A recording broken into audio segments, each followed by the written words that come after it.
How many lives have you lived, Griffin?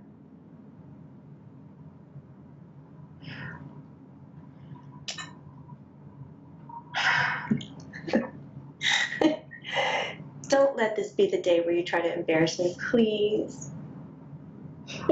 When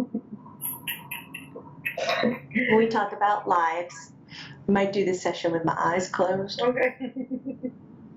How many times have I jacked off, he said?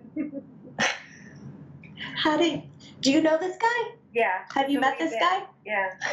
And I went, excuse me, and he gestured towards his crotch, and I was like, we're done. I can't. It's not what we're talking about. Okay. So easy, yes, I'm so easy. To embarrass. Yes, to embarrass. Never mind. 67. So 67, and he's showing me that this is including animals, insects, trees. He's experienced a lot of different realities on Earth with life and energy, and he's also done multidimensional, what we might call alien life forces as well. Are you more attracted? And so combining everything. What's that? What are you most attracted to, Griff?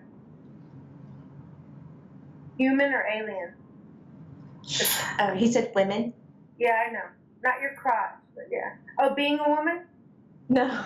No, yeah, I know you're most attracted to women. What did you enjoy being? Human energy? Yeah, in all honesty, we're not looking for you to give a specific animals. Animal. You know, just to give Jamie some good feedback and everybody in there that you guys are doing a great job, is the sloth. That he had been a sloth with Dylan and you were cracking up laughing because there's something like get high like a sloth or something like that. And Dylan had chills all over his body when I told him because he said, Mom, in grade school I had to write a report on any animal and I chose a sloth.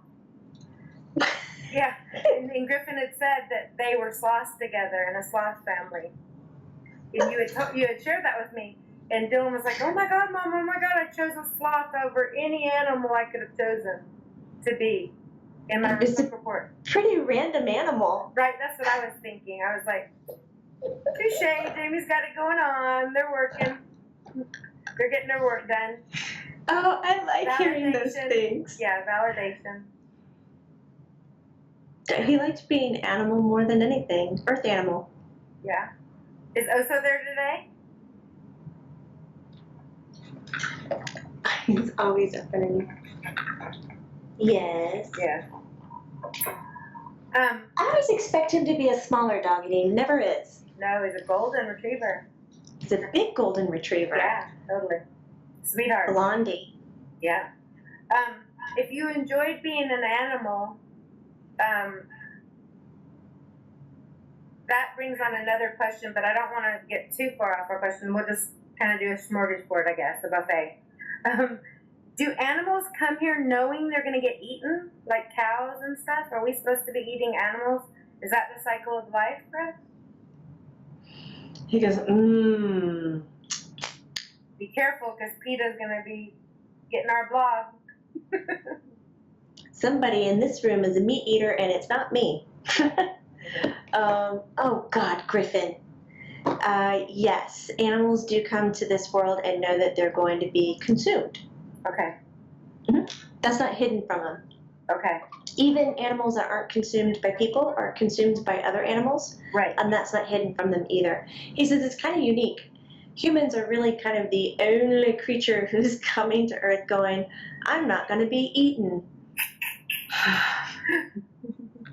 But I'm not getting out of here unscathed. Maybe being eaten would be better. He's laughing at that one. It might be better. Does anyone get out of here unscathed, Griff? Is there an easier life? Let's say I want to just hang my legs off the moon. Being dead is just the easiest, huh? Being dead's the easiest. Being in the afterlife, the transition, that is oh so easy. But having somebody come to earth and being unscathed, no. Impossible? Even people who walk every day with joy and happiness and ease, he says they don't go untouched. Right. That's what I say. I always say that God brings everyone to their knees before you leave. He said it's interesting. I got that picture in my head. I wouldn't know how to describe it. Let's go. Where you talk about being untouched, or being taken to your knees, being humbled. He's saying that some people come in, they have a lower vibration. He goes, we know it's fact that joy and happiness have a higher vibration. And traditionally with joy and happiness, you tend to have an easier life. Like money doesn't do that shit for you, but emotions do. Right. He said, just remember that one, okay? Everyone joy, needs to hear happiness. that. Right. Yes, ease. He goes, so it's a choice emotionally how you respond or react. Now, even people who can maintain joy and happiness, they have an ease of life, but their vibration is so high that they now have a different playing field where they can feel, they can consume. I was wondering what you're saying. They can consume or engage with other people's needs, hurts, wants, desires, their vibrations.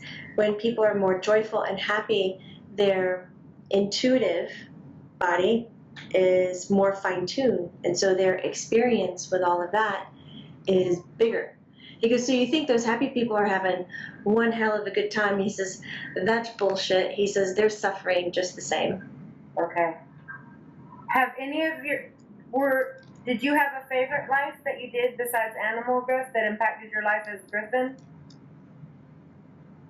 Of course, all your lives impact your life as Griffin, right? Yes.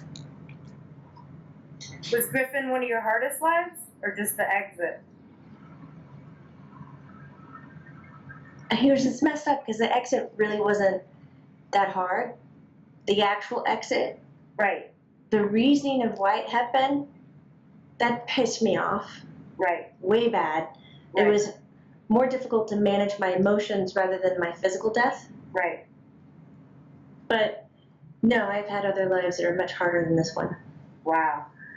Griffin, so speaking of that, when there being no heaven and no hell, when someone makes a decision on another soul's life that is a selfish decision at best, or at least,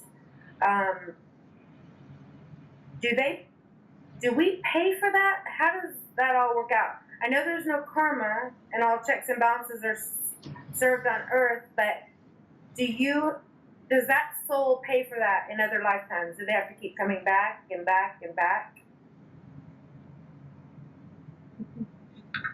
He likes this question. Is this his evil villain, like? Right. Right. I feel down and dirty asking it, because I feel like I'm almost leading in my question, but like you can hear that I want him to pay in my question. But it's not that, it's deeper than that. Oh, it's way deeper. Checks and balances only come between you and yourself. Right, because we're a sum of all of our decisions.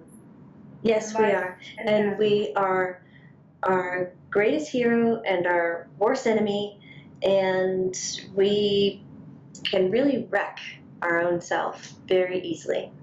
I would agree with that, because if it's true that we're our own judge on Judgment Day, that's a really cool joke, because no one's ever beat me up harder than I'd beat myself up mentally. Yeah. And if I feel this way towards someone else in asking a question like this, of having a son that could have lived and died because of someone's choice, and the end choice that needed to happen that didn't, how does he feel? Oh my God. You know what I'm saying? Griffin says that God, higher source, whatever your belief system is, when you are going there and you're kind of getting your life review, or you're getting in touch with all the experiences that you've had in this life, he says you're going to be way more terrifying to yourself, because that God source, that prime source, that bigger than all that is never going to say boo about anything that you've done. Not going to say, Not gonna not going to say shit. Not gonna say it's okay or not okay. Right. Right. So you're set to live with it. And he says, and if you don't like it, then you're going to pick or choose other experiences that resonate with that to help resolve it. Right. But nothing, it doesn't have to wrap up nicely within one life.